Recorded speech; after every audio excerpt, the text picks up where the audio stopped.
भावना के अनुरूप कानून बनना चाहिए। अब देश के आम जनता को पता है कि जो सत्ता में है और वो सत्ताधारी नेता, मंत्री, मुख्यमंत्री कुछ भी गड़बड़ करे, क्लीन चिट, कोई दिक्कत नहीं है। विपक्ष में है, क्षेत्रीय पार्टी है, उसके पीछे हमेशा लगा रहता है, कैमरे लगे रहते हैं कि वो गलती कब करे, हल्की सी छोटी गलती मिली इसको अंदर फाड़ने का काम चलता है। तो जहाँ तक समझ में आ रहा है कि देश के अंदर ईडी से पार नहीं पड़ा, सीबीआई से पार नहीं पड़ा, तो हो सकता है कानूनी रूप ला के क्षेत्रीय पार्टियों को खत्म करने का प्रयास। दिन जो जेल में रहेगा, 31वें दिन उनका इस्तीफा हो जाएगा, इस पर विपक्ष को क्या आपत्ति है? देखो, इस पे विपक्ष को सबसे पहले सवाल ये पैदा होता है कि कोई भी बिल या कानून लाया जाता है तो देश के हित, मतलब देश की आवाम की जब डिमांड होती है, देश की आवाम चाहे कि ये होना चाहिए, देश की आवाम के भावना के अनुरूप कानून बनना चाहिए। अब देश के आम जनता को पता है कि जो सत्ता में है और वो सत्ताधारी नेता, मंत्री, मुख्यमंत्री कुछ भी गड़बड़ करे, क्लीन चिट, कोई दिक्कत नहीं है। विपक्ष में है, क्षेत्रीय पार्टी है, उसके पीछे हमेशा लगा रहता है, कैमरे लगे रहते हैं कि वो गलती कब करे, हल्की सी छोटी गलती मिली इसको अंदर फाड़ने का काम चलता है। तो जहाँ तक समझ में आ रहा है कि देश के अंदर ईडी से पार नहीं पड़ा, सीबीआई से पार नहीं पड़ा, तो हो सकता है कानूनी रूप ला के क्षेत्रीय पार्टियों को खत्म करने का प्रयास, मुझे जहाँ तक लगता है, एक ये देश के लोकतांत्रिक व्यवस्था के खिलाफ है। आज बीजेपी सत्ता में, कल उठा के कांग्रेस आएगी तो वो भी हो सकता है दुरुपयोग करे। देश के अंदर जो बदले की भावना की पॉलिटिक्स शुरू हो रही है वो गलत हो रही है। लोकतंत्र के अंदर बदले की भावना से जो राजनीतिक शुरुआत हो रही है और उसको कानूनी रूप देने के लिए जो बिल लाया गया है वो कहीं ना कहीं आने वाले समय देश में भ्रष्टाचार है चरम सीमा पे।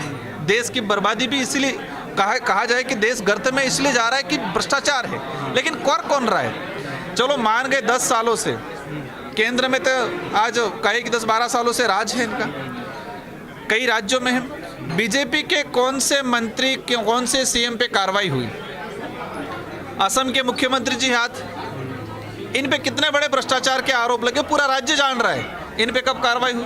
राजस्थान के अंदर हमारे ट्राइबल मिनिस्टर हैं, अभी हर दूसरे चौथे दिन कुछ न कुछ भ्रष्टाचार होता रहता है। 4 दिन पहले 4 करोड़ का उन्होंने किसी फर्जी साइन करके उन्होंने पैसा उठाया, तो इस पे कब कार्रवाई होगी?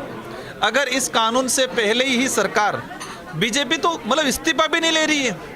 राजस्थान के मुख्यमंत्री जी, हमारे शिक्षा मंत्री जी, स्कूलों के अंदर जो पोशार जा रहा है उसमें भ्रष्टाचार हुआ, आप उसको नहीं हटा रहे हो और आप कह रहे हो देश को सिखा रहे हो कि ये करना है। तो भ्रष्टाचार चरम पे है और वो कहीं न कहीं सत्ताधारी पार्टियां कर रही है। ये कानून भ्रष्टाचार को खत्म करना नहीं, उद्देश्य नहीं है। ये कानून क्षेत्रीय पार्टियों को खत्म करने का, उनके विरोधी पार्टियां, विपक्ष पार्टियों को दबाने का एक मतलब हथियार के रूप में उपयोग किया जाएगा। अमित शाह जो कह रहे हैं राजनीति के भ्रष्टाचार को खत्म कर रहे हैं, जो राजनीति में जो जेल चले जाते हैं। बीजेपी सबसे पहले ये कानून पार्टी के संविधान में ये प्रावधान कर दे कि जो भी भ्रष्ट नेता है उसको हम टिकट नहीं देंगे। बीजेपी शुरुआत करे ना, सत्ता में हम उनको आइडल मानेंगे, उनसे हम सीखेंगे। भाई आप पहले ये करो कि जो भ्रष्ट विधायक या भ्रष्ट नेता है उस पर भ्रष्टाचार के आरोप लगे, जिस पे मुकदमे, उनको टिकट नहीं दें। ये बीजेपी शुरुआत कर ले। मेरे सामने कांग्रेस के CWC मेंबर थे, भाजपा के ही नेता ने 4 दिन पहले आरोप लगाए, जब बीजेपी में गए से 4 दिन पहले आरोप लगाए कि 2,500 करोड़ का घोटाला किया है। भाजपा के जिलाध्यक्ष ने लगाए, भाजपा के पूर्व मंत्री ने लगाए, और जब भाजपा में चले गए वो और फिर कह रहे हैं कि ये तो शुद्ध छवि का नेता है। ये कौन सा तरीका है? मतलब उनके साथ जाए तो शुद्ध छवि का। ये बीजेपी या कांग्रेस का सवाल नहीं है, ये लोकतंत्र का सवाल है। और ये बदले की भावना या तानाशाही सिस्टम जो व्यवस्था लागू की जा रही है वो गलत है। भ्रष्टाचार खत्म होना चाहिए। सभी पार्टियां अपने अपने संविधान के अंदर प्रावधान कर रहे हैं। आप कांग्रेस में रह के करोड़ों का भ्रष्टाचार करके आए वो व्यक्ति को आप टिकट दे रहे हो, उसको सर्टिफिकेट दे रहे हो। 5 दिन पहले आरोप लगा रहे हो 2,500 करोड़ का घोटाला किया, 5 दिन बाद आप सर्टिफिकेट दे रहे हो कि वो क्लीन चिट है। तो सबसे पहले भाजपा शुरू करें, हम मानेंगे, हम उनको आइडल मानेंगे, हम शुरुआत करेंगे।